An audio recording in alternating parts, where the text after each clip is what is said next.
Pardon? Yes, auntie. Okay, 1 minute, ma'am. I'll introduce you, okay? Precious Father, thank you, Lord. Thank you for this blessed evening. Thank you for everything, Lord. Thank you for the health. Thank you for the goodness. Thank you for blessing us. Thank you for everything, Lord. You're so good and it's so wonderful that you have enabled me to join back for this 40 days fasting and be with me. Thank you. Today we are having Sister Gloria, who is going to give us the message from John 16, verses 33, and overcome the world. Thank you, sister, for accepting the invitation. May the Lord be with you, guide you. Holy Spirit, give you the words of wisdom. We sit back to listen to you. In Jesus' name, amen. Over to you. Let's start. Okay, thank you, sister. ஆண்டவரே, இந்த நாளிலே ஆண்டவரே இயேசப்பா, நீங்கள் கொடுத்த வசனத்துக்காக நன்றி செலுத்துகிறோம். அப்பா பிதாவே, இந்த வசனத்தினூடாக எங்களோடு பேசுங்க ஆண்டவரே. நாங்கள் ஒன்றுக்கும் உதவாதவர்கள் ஆண்டவரே. உம்முடைய கிருபை, உம்முடைய வழி நடத்தல், உம்முடைய பரிசுத்தம் எங்களோடு இருக்கிறபடினால என் ஏசப்பா, எங்களை கொண்டு நீர் ஆண்டவரே இந்த வசனத்தை வழி நடத்துங்க சுவாமி. அநேகருக்கு ஆசீர்வாதமான ஆண்டவரே சுவாமி வசனமாக நீங்க மாற்றுங்க ஆண்டவரே. எங்களோடு இருங்க சுவாமி. இயேசு கிறிஸ்துவின் நாமத்தினால் இந்த வசனத்தை ஒப்பு கொடுத்து ஜெபிக்கிறோம் நல்ல பிதாவே, ஆமென். Amen.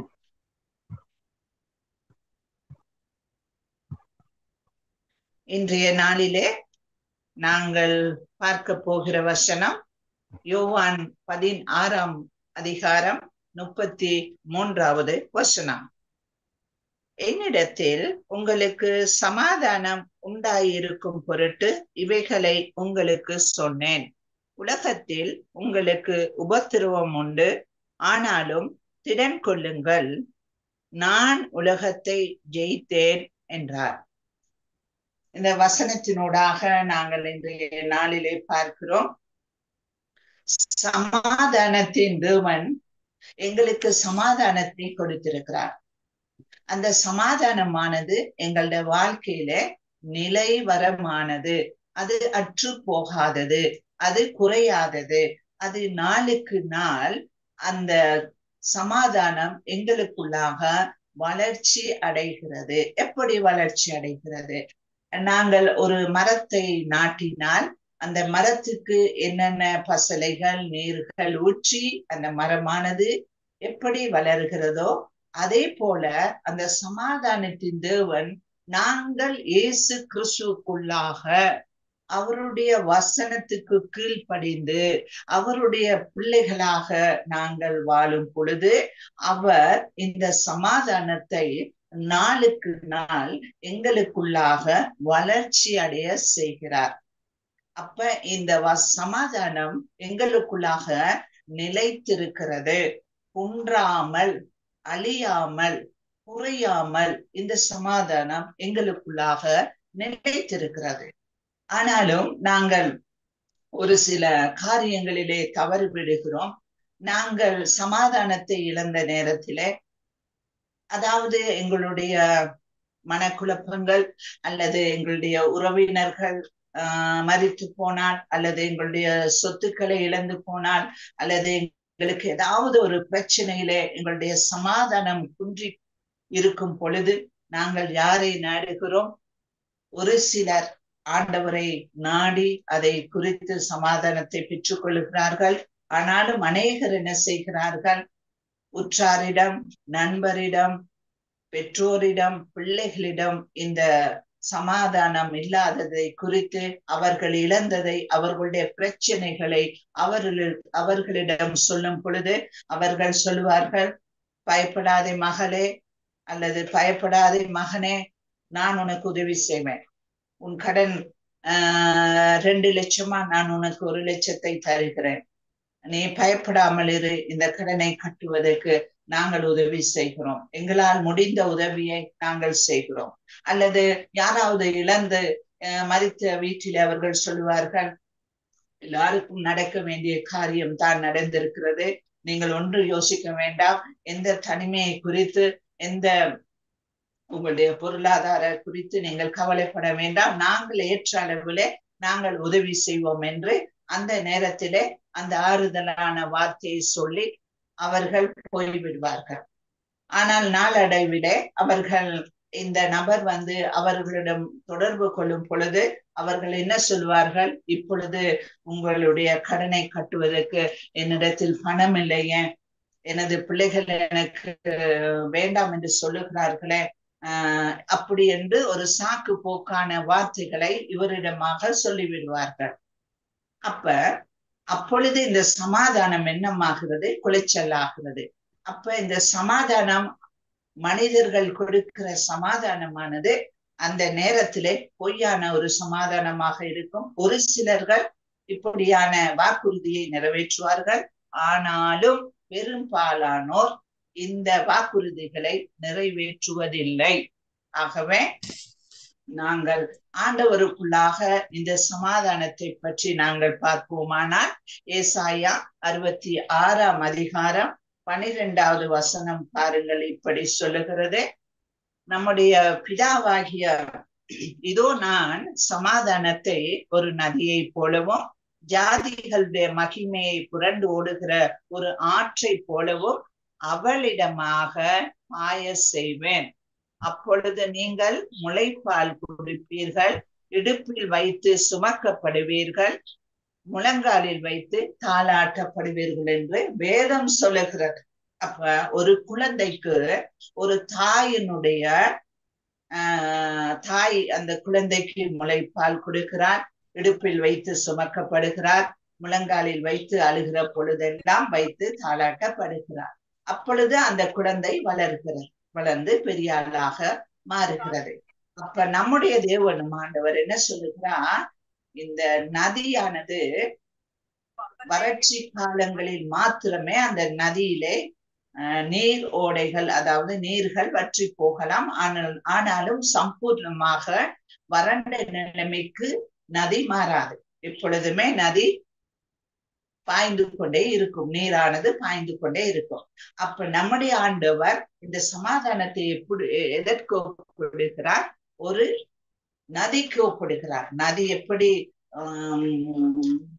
பாய்ந்து ஓடிக்கொண்டு வருகிறதோ அதே போல அந்த சமாதானம் எங்களுக்குள்ளாக, எங்களுடைய குடும்பத்துக்குள்ளாக, எங்களுடைய சபைக்குள்ளாக, எங்களுடைய பிரதேசங்களுக்குள்ளாக பாய்ந்து கொண்டு வருகிறது என்று ஆண்டவர் ஒப்பிடுகிறார். அப்ப நாங்கள் இயேசு கிறிஸ்துவுக்குள்ளாக நாங்கள் வாழும் பொழுது இந்த சமாதானத்தை நாங்கள் இப்படியான முறையிலே நாங்கள் பெற்றுக்கொள்கிறோம். அடுத்தது பவுலாகிய ஆண்டவர் சொல்றார், பிதாவாகிய தேவனாலும் கர்த்தராகிய இயேசு கிறிஸ்துவினாலும் கிருபையும் சமாதானமும் உண்டாவதாக. யார் மூலமாக உண்டாகுகிறது? எங்களுக்கு கிறிஸ்துவினால், கர்த்தராகிய இயேசு கிறிஸ்துவினால் கிருபையும் சமாதானமும் எங்களுக்கு உண்டாக்குறதா. அப்ப இந்த சமாதானத்துக்கு விலை மதிக்க முடியாது. இதை பணம் கொடுத்து எங்களால் வாங்க முடியாது. மற்றவர்களிடமிருந்து இதை பெற முடியாது. ஊழியக்காரர்கள் கூட இப்படியான ஆறுதலான வார்த்தைகளை சொல்லி அவர்கள் போய்விடுவார்கள். ஆனாலும் அந்த சமாதானத்தை அடையாதபடி அவர்கள் படுகின்ற துன்பங்கள், துயரங்கள் அநேகமாய் இருக்கிறது. ஆகவேதான் ஆண்டவர் சொல்லுகிறார், நான் கொடுக்கிற சமாதானமானது நிலைவரமானது, அது குன்றாது, அது அசையாது, அது நாளுக்கு நாள் உங்களுக்குள்ளே வளர்ந்து கொண்டு வருகிறது என்று ஆண்டவர் சொல்லுகிறார். அடுத்து நாங்கள் பார்ப்போம், ஏசாயா அதே புத்தகத்தில் 9வது அதிகாரம் 6வது வசனம். அவருடைய நாமத்துக்கு இன்னொரு பெயர் சமாதானத்தின் பிரபு. அப்ப ஆண்டவருடைய நாமத்துக்கு நாங்கள் இன்னொரு பெயரை நாங்கள் அழைக்கிறோம், சமாதானத்தின் பிரபு. அப்ப எங்களுக்கு பாருங்க, 3 கோடி தேவர்கள் இருக்கிறார்கள் என்று சொல்லுகிறார்கள். ஆனாலும் எங்களுக்கு ஒரே இயேசு கிறிஸ்து தான் சகல காரியங்களிலும் பாருங்க, எங்களுக்கு சமாதானத்தின் தேவன், அதிகாரத்தின் தேவன், சர்வ வல்லமை உள்ள தேவன், சுகம் கொடுக்கிற தேவன், சகலவித அற்புதங்களை செய்கிற தேவன் அந்த இயேசு கிறிஸ்து மாத்திரம். அப்ப அவருக்கு இன்னொரு பெயர் சமாதானத்தின் பிரபு என்று நாங்கள் அழைக்கிறோம். அப்ப நாங்கள் சமாதானற்ற நிலையில் இருக்கும் பொழுது அந்த சமாதான பிரபுவை எங்களிடத்தில் அழைத்து நாங்கள் ஜெபிக்கும் பொழுது, இந்த வார்த்தைகளை அவரிடம் சொல்லும் பொழுது அவர் அந்த சமாதானத்தை எங்களுக்கு மீண்டும் அவர் என்ன செய்கிறார், எங்களுக்கு கொடுக்கிறார். நாங்கள் எல்லாம் இயேசு கிறிஸ்துவின் பிள்ளைகள். அவருக்குள்ளாக நாங்கள் வாழும் பொழுது நிச்சயமாக அந்த சமாதானம் எங்களுக்கு கிடைத்தே ஆகும். அது ஒரு நாளும் எங்களை விட்டு தூரே போகாது. நாங்கள் இதை பெற்றுக்கொள்ளக்கூடிய அதற்கு ஆயத்தம் உள்ளவர்களாக நாங்கள் வாழ வேண்டும். அடுத்து பார்க்கிறோம் இதே வசனத்தை. யோபு 25:2 சொல்லுகிறார், அவர் தமது உன்னதமான ஸ்தலங்களில் சமாதானத்தை உண்டாக்குகிறார். ஒரு பயிரை நாம் நட அதை வளர்ந்து வருவதற்கு நாம் என்னென்ன காரியங்களை செய்கிறோம். அப்ப அவர் என்ன செய்கிறாரா, அந்த சமாதானத்தை உண்டாக்குகிறார். வளர செய்கிறார், உண்டாக்க செய்கிறார், கொடுக்கிறார். எங்களுடைய உள்ளத்திலே சமாதானத்தின் தேவன் வாசமும் பண்ணுகிறார். அப்ப இதை உண்டாக்குகிறார். எப்படி உண்டாக்குகிறாராம்? யாருக்கெல்லாம் சமாதானமற்ற நிலையில் என்னுடைய பிள்ளைகள் தவித்து கொண்டு இருக்கிறார்களா, அவர் அந்த பிள்ளைகள் மத்தியிலே யார் மூலமாக இந்த சமாதானத்தின் செய்தியை கொடுத்து அவர்களை என்ன செய்கிறார், மீண்டும் அவர்களை தட்டி எழுப்புகிறார். நாங்கள் சமாதானத்தை பெறுவதற்கு எப்பொழுதுமே நாங்கள் ஆயத்தமுள்ளவர்களாய் இருக்க வேண்டும். நாங்கள் சமாதான அற்ற நிலையில எங்கள் சமாதானத்தை குலைக்கின்ற அந்த சாத்தானை எப்பொழுதுமே எங்களை விட்டு நாங்கள் என்ன செய்ய வேண்டுமே, அந்த சாத்தானை ஊரே தள்ளிவிட வேண்டும். பாருங்க, அதற்கான ஒரு வசனத்தை ஆண்டவர் கொடுக்கிறார். ரோமர் 16வது வசனம் 20வது வசனம். ரோமர் 16வது அதிகாரம் 20வது வசனம் பாருங்கள். சமாதானத்தின் தேவன் சீக்கிரமாய் சாத்தானை உங்கள் கால்களின் கீழே நசுக்கி போடுவாராம். என்ன அருமையான வசனம் பாருங்க. நான் இந்த பிரசங்கத்தை எடுக்கும் பொழுதுதான் இந்த வசனத்தை ஆண்டவர் எனக்கு காண்பித்தார். நான் இந்த வசனத்தை உண்மையில இந்த வேத பகுதிகளிலே நான் அதிகமாக வாசித்த ஞாபகம் இருக்கவில்லை. ஆனாலும் இதை தியானம் பண்ணும் பொழுது இந்த வசனத்தை ஆண்டவர் எனக்கு கொடுத்தார். அப்ப பாருங்க, எங்களுடைய சமாதானத்தை குலைக்கிறவன் யார்? எங்களுடைய சமாதானத்தை இல்லாமலாக்குறது யார்? இதற்கெல்லாம் காரணவாளியானவனை நாங்கள் அந்த சாத்தானை என்ன செய்யறானா, எங்கள் கால்களின் கீழே நசுக்கி போடுவதற்கு அவர் சீக்கிரமா எங்களுக்கு உதவி செய்வார். பாருங்களேன். அப்ப யாரெல்லாம் சமாதானமாய் அற்ற நிலையில் இருக்கிறாங்களா, இந்த வசனத்தின் ஊடாக இப்பொழுது இயேசு கிறிஸ்துவின் நாமத்தினால் அதிசீக்கிரத்தில் இந்த சாத்தானை அவர்களுக்கு கால்களின் கீழே நசுக்கி போடக்கூடிய அந்த கிருபையை இந்த பிள்ளைகளுக்கு கொடுக்க போகிறார். ஆமென். இது ஆண்டவர் கொடுக்கிற வாக்குத்தத்தமானது. அடுத்ததாக நாங்க பார்க்கிறோம், இந்த சமாதானத்தை பெறுவதற்கு நாங்கள் என்ன செய்ய வேண்டும்? ஆறுதலற்ற நிலையில் இருக்கும் பொழுது ஆண்டோட வசனத்தை எடுத்து நாங்கள் வாசித்து அந்த ஒரு வசனத்தை தியானம் பண்ணும் பொழுது எங்கள் உள்ளத்திலே ஒரு பெரிய சமாதானம் வருகிறது, சந்தோஷம் வருகிறது. அந்த பயங்கள், அந்த தீகைகள் எங்களை விட்டு அகன்று போகுகிறது. அப்ப ஆண்டவர் என்ன சொல்லுகிறார், இந்த சமாதானத்துக்கு நீங்கள் ஆயத்தம் உள்ளவர்களாய் என் திருவசனத்தை மேற்கொண்டு அந்த வசனத்தை வாசிக்கும் பொழுதெல்லாம் உங்களுக்கு என்ன கிடைக்கும்? சமாதானம் கிடைக்கும். அப்ப சமாதானம் மற்றவர்களுக்கு அங்கு என்ன இல்லை அப்படின்னா, அவர்கள் இந்த திருவசனத்தை வாசிக்காத காரணத்தினால் அவர்களுக்கு இந்த சமாதானம் கிடைப்பது. அப்ப இன்றைய நாளில இந்த சமாதானம் யாருக்கெல்லாம் குறைவாய் இருக்கிறதோ அவர்கள் இன்றைய நாளிலிருந்து இந்த திருவசனத்தை அவர்கள் மேய்ந்து கொள்ளும் பொழுது அவர்களுக்கு இந்த சமாதானம் இயேசு கிறிஸ்துவின் நாமத்தினால் கிடைக்க போகிறது. அதே வசனத்தில் தான் உபத்திரவத்தை பற்றி ஆண்டவர் சொல்லுகிறார். உலகத்திலே உபத்திரவம் உண்டு, ஆனாலும் நீங்கள் திடன் கொள்ளுங்கள். இதுதான் எங்களுக்கு செய்ய முடியாத ஒரு காரியம். என்ன என்று கேட்டா, உபத்திரவம் வர்ற நேரமெல்லாம் நாங்க என்ன செய்கிறோம்? சோர்ந்து போயிடுறோம். அந்த சோர்ந்து போனால் மாத்திரமல்ல, எங்களுடைய சரீரங்களிலே நோய்களை வரவழைத்துக் கொள்கிறோம். பலவிதமான டென்ஷன்கள் எங்களுக்கு ஏற்படுகின்றன. ஆனாலும் ஆண்டவர் என்ன சொல்லுகிறார்? உலகத்திலே எல்லாருக்குமே உபத்திரவம் உண்டு. அவரும் இந்த உபத்திரவின் பாதையில் தான் இயேசு கிறிஸ்துவும் சென்றார். அப்ப நாங்களும் என்ன செய்ய வேண்டுமா? இந்த உபத்திரவத்தை சகித்துக் கொள்வதற்கு நாங்கள் திராணி உள்ளவர்களாய் நாங்கள் மாற வேண்டும். அப்ப இந்த உபத்திரவத்தை நாங்கள் எப்படி சகிப்பது அல்லது உபத்திரவத்தை எப்படி மேற்கொள்வது என்று நாங்கள் பார்த்தால் பாருங்க, அன்றையும் கிறிஸ்து 2 தீமோத்தேயு 3:12 சொல்லுகிறது. 2 தீமோத்தேயு 3ஆம் அதிகாரம் 12ஆம் வசனம், அன்றையும் கிறிஸ்து இயேசு கிறிஸ்துவுக்குள் தேவ பக்தியாய் நடக்க மனதாய் இருக்கிற யாவரும் துன்பப்படுவார்கள், உபத்திரவப்படுவார்கள். அப்ப இதுல ஒரு நல்ல காரியத்தை நாங்க பாக்குறோம். என்னன்னு கேட்டா, யாரெல்லாம் பயபக்தியாய் இயேசு கிறிஸ்துவுக்குள் வாழுகிறார்களோ அவர்களுக்கு நிச்சயமாக இந்த உபத்திரவங்கள், துன்பங்கள் நிறைந்திருக்கும். ஏன் இந்த துன்பங்கள், உபத்திரவங்கள் வருகிறது என்று நாங்கள் பார்த்தால்,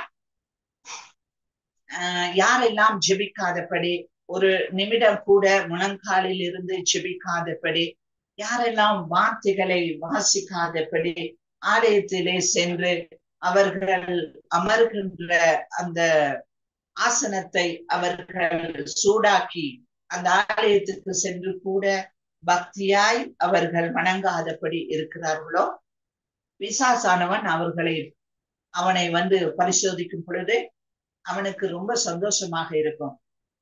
அடே, இது நம்முடைய ஆள், இது ஜெபிக்காது, இது ஆண்டோடைய வார்த்தை வாசிக்காது, ஆனாலும் ஆண்டோட பிள்ளை. அவன் என்ன சொல்லுவான்? இது நம்முடைய பட்டியலில் சேர்த்துக் கொள்வோம். ஜெபிக்காதவர்களை, வசனத்தை வாசிக்காதவர்களை பிசாசனவன் அறிந்து கொள்வான். அவர்களுக்கு உபத்திரவமே கிடையாது. அவர்கள் எப்படி வாழ்வார்கள் இந்த உலகத்திலே? சுகபோகமாய், ஆடம்பரமாய், அவர்களுக்கு தேவையான எல்லாமே கிடைக்கும். ஒரு சிலர் கேட்பாங்க பாருங்க, நீங்களும் ஆண்டோட பிள்ளைகள் இவ்வளவு உபத்திரவப்படுகிறீர்களே என்று அவர்கள் கேட்பார்கள். அவர்கள் இந்த சத்தியத்தை நல்ல முறையிலே கற்றுக்கொள்ளாததினால் அவர்கள் இப்படியான கேள்விகளை உங்களிடம் கேட்கலாம். காரணம் என்ன? வேத வசனம் என்ன சொல்லுகிறது? இயேசு கிறிஸ்துவுக்குள் தேவ பக்தியாய் வாழ்கிற யாவரையும் பாருங்க, நாங்களும் கூட, நீங்களும் கூட, யாரெல்லாம் தேவ பக்தியா இரவும் பகலும் இயேசுவே அவரை தவிர வேறு எண்ணங்கள், சிந்தனைகள் எங்களிடத்தில் இல்லாதபடி அவரே சார்ந்து வாழ்கிற நமக்கு தான் உபத்திரவம். இயேசு கிறிஸ்து இந்த பூமியிலே வாழ்கிற காலங்களில இந்த உபத்திரவத்தை அவரும் அனுபவித்தார். அப்ப பாருங்க, அதுக்கான ஒரு வசனத்தை இவர் கொடுக்கிறார். எபிரேயர் 2:18, எபிரேயர் 2ஆம் அதிகாரம் 18வது வசனம், ஆதலால் அவர் தாமே சோதிக்கப்பட்டு பாடுபட்டதினால் அவர் சோதிக்கப்படுகிறவர்களுக்கு உதவி செய்ய வல்லவராய் இருக்கிறார். திருப்பி வாசிக்கிறேன், கேளுங்கள்.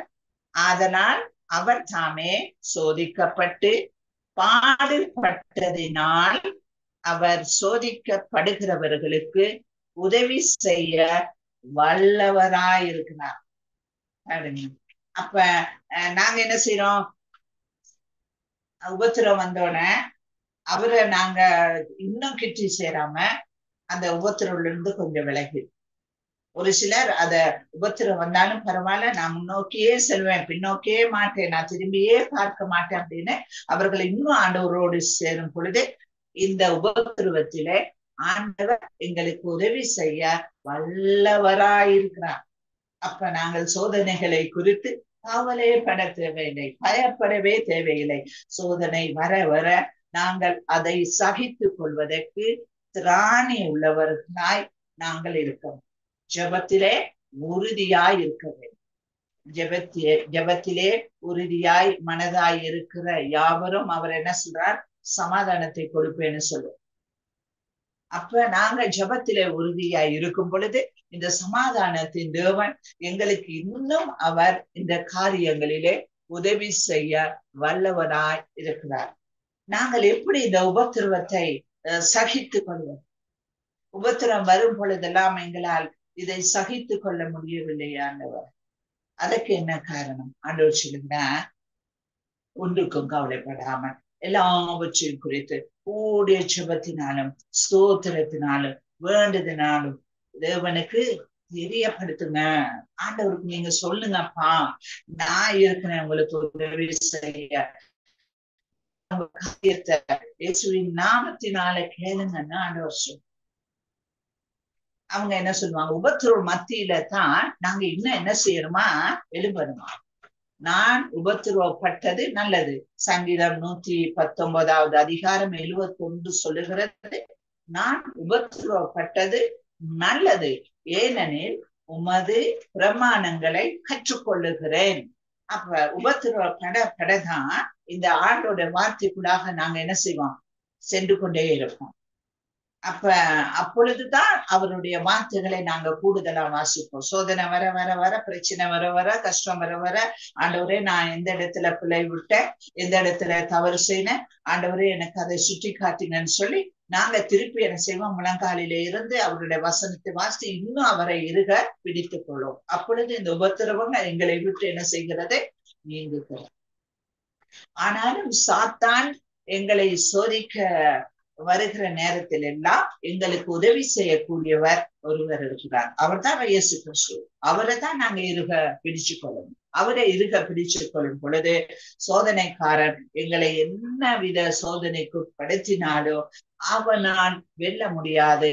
ஏனென்றால் ஆண்டவர் என்ன சொல்லி இருக்கிறார்? உலகத்திலே உபத்திரவம் உண்டு, ஆனாலும் திடன் கொள்ளுங்கள், நான் உலகத்தை ஜெயித்தேன். இயேசு கிறிஸ்து உலகத்தை ஜெயித்தது போல நாங்களும் ஜெயிக்க நாங்கள் திராணி உள்ளவர்களாய் அதற்கான அந்த கிருபையை, அந்த வல்லமைகளை எங்களுக்கு ஆண்டவர் கொடுக்கும். எதற்குமே சோர்ந்து போகாதபடி விழித்திருந்து ஜெபம் பண்ணுங்கள் அப்படின்னு ஆண்டவர் சொல்ல. அப்ப நாங்கள் சோதனைக்குட்படாதபடி விழித்திருந்து செவி. அப்ப இந்த உபத்திரவங்கள் எங்களை விட்டு என்ன செய்யுமா? ஓடி போகும். யோபுக்கு வராத சோதனைகளே இல்லை.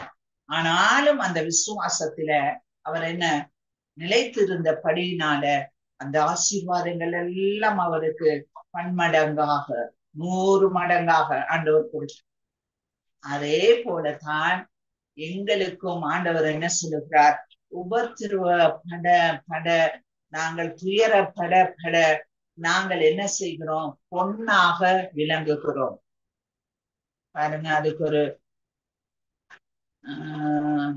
நாங்கள் அந்த சங்கீதத்துல பார்த்தது போல 119:71 ஆண்டவர் சொல்றது போல நாங்கள் உபத்திரவப்பட்டது நல்லது. அப்ப உபத்திரவப்படதான் நாங்க என்ன செய்கிறோம்?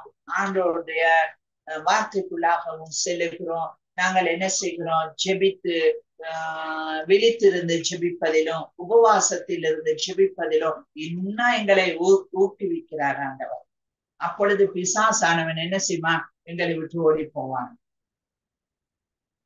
உபவாசம் இருந்து ஜெபிக்கும் பொழுது, விழித்திருந்து ஜெபிக்கும் பொழுது, அவருடைய வசனங்களை தியானித்துக் கொண்டிருக்கும் பொழுது, அவருடைய வசனங்களை நாங்கள் உட்கொள்ளும் பொழுது பிசாசானவன் எங்களை அணுக முடியாது. இந்த உபத்திரவங்கள் எங்களை விட்டு ஓடி போகும். இதுதான் ஆண்டவர் சொல்லுகிறார். உலகத்திலே உபத்திரவம் உண்டு, ஆனாலும் திடன் சோர்ந்தே போக கூடாதான். சோர்ந்து போகிற நேரமெல்லாம் என்ன செய்ய, விழித்திருந்து செபியுங்கள் என்று ஆண்டவர் சொல்லுகிறார்.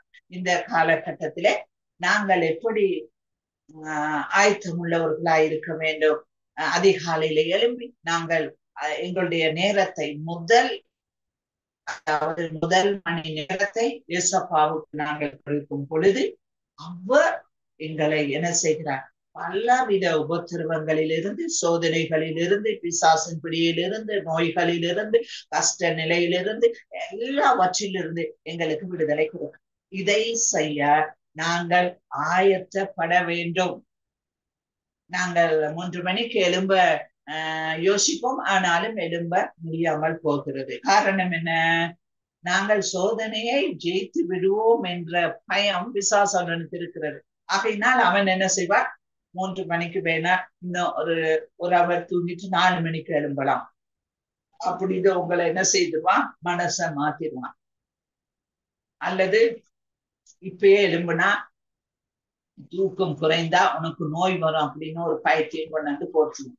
அப்படியான எண்ணங்கள் கொண்டு ஒரு சிலர் அவர்கள் அந்த நேரத்தில் எழும்பாதபடி நேரம் சென்று எழுந்து ஜெபிக்கிறவர்களை நாங்கள் காணோம்.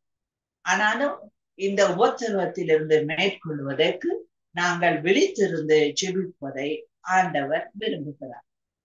அடுத்தது பாருங்க, ஒரு ஆசாரியர் ஒரு தங்கத்தை எடுத்துக்கொண்டு அதனுடைய கழிவுகளை அகற்றுவதற்கு அவன் அந்த தங்கத்தை நெருப்பிலே போட்டு அதை என்ன செய்கிறான்? புடமிடுகிறான். அப்ப அந்த தங்கத்தை புடமிட அது என்ன செய்கிறது என்றால் அந்த தங்கம் பொன்னாக விளங்குகிறது. அப்ப நாங்களும் உபத்திரவ பட நாங்கள் எங்களுடைய வாழ்க்கையிலே பொன்னாக, அதாவது தேவ தரிசனத்தோடு, தேவனுடைய பிரகாசத்தோடு எங்களை அவர் வாழ வைக்கும். உபத்திரப்படுறவங்க அதற்கு பிறகு அவங்களுக்கு கிடைக்கிற ஆசீர்வாதம் பெரிய ஆசீர்வாதம். ஆனா அந்த காலங்கள்ல, உபத்திரவ காலங்கள்ல அவங்களால செழிப்பா இருக்க முடியாது, கவலையா இருப்பாங்க. ஆனால் அவங்க ஜெபித்து அவர் ஆண்டவர்களுக்கு கீழ்ப்படிந்து இந்த அதிகாலையில எல்லாம் ஆண்டவர் சொன்னபடியே செய்து வருகிற நேரத்திலே அவர்களுடைய வாழ்க்கை பிரகாசமா இருக்கும், பொன்னாக இருக்கும். பாருங்க, அந்த வில்லியம்ஸ் அவர்கள் பாடுகிற பாடலை, வெள்ளையை புடமிட்டேன் போல என்னை புடமிட்டேன், வெள்ளையை புடமிட்டேன் போல என்னை புடமிட்டேன், அதனால் நான் சுத்தமானேன்,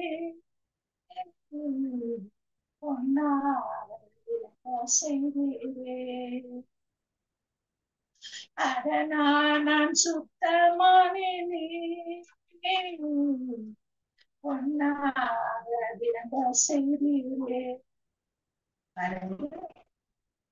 வெள்ளியை புடமிட்டது போல எங்களை உபத்திரவுக்குள்ளாக நாங்கள் புடமிட்டு அதன் பிறகு நாங்கள் பொன் வந்து விலை மதிக்க முடியாது, பிரகாசமானது, விலை மதிக்க முடியாது. அப்படியான ஒரு தருணத்துக்கு எங்களை ஆண்டவர் கொண்டு வந்து சேர்க்கும்.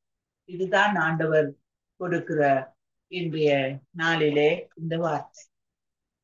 இந்த வார்த்தையை கேட்ட அனைவரையும் ஆண்டவர் அளவற்ற ஆசீர்வாதத்தினால் நிரப்புவாராக. இயேசு கிறிஸ்துவின் நாமத்தினாலே ஜெபிக்கிறேன் நல்ல பிதாவே, ஆமென். Amen. Amen. Amen. நன்றி நன்றி நன்றி sister. So sweet and wonderful message. அட்டகாசமா கொடுத்துருக்கீங்க. Thank you so much. இந்த ஷார்ட் டைம்குள்ள நீங்க அழகா மெசேஜ் எடுத்து கொடுத்தது. நீங்க சொன்னீங்க பாருங்க, எந்த ஒரு தருணத்திலையும் கடவுளோட கூட இருந்து ஓவர் கம் பண்ணி நம்ம பண்ணினோம்னா கடவுள் நம்மளோட இருந்து நமக்கு நல்லது செய்வார். ஃபர்ஸ்ட் கிளாஸ் எடுத்து சொல்லிருக்கீங்க. God bless you. God bless your ministry. God bless your health. God bless everything of yours. In Jesus' name. Amen and amen. Thank you, sister. God bless you. God bless Thank you. you. God bless Thank you, you. ma'am. Thank you. Thank you, Zabir. Thank you. Thank you. Welcome, sister. Bye, sister. Amen. Bye.